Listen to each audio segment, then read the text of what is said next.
Hafa íbúar bæjarins tekið virkan þátt í fegrun hans helgina.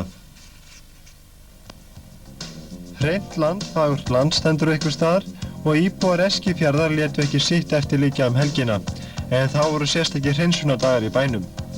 Sumir máluðu en aðrir tíndu rusl af götum. Þórarinn Hávarsson, okkar maður á Eskifirði, tók þessa myndir.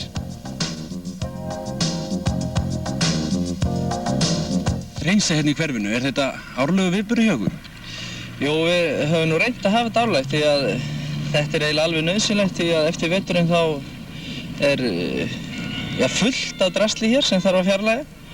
Það hefur auðvelt að manna þessar hreinsanir og dugnaðar fólk hér og þannig að þetta hefur verið létt verk hjá okkur. Við erum búin að vera anskoti dugleg í dag, myndi ég segja. Við erum búin að fara hér inn allt Fífubarð og Brekkubarðið sem er fyrir ofan, barnaleikvöllinn. Og okkur blöskraði drasli hérna niður á fótboltavellinum. Þannig að við fórum þangað líka og týndum og hérna niður í fjörur. Það var mikið drasl þar.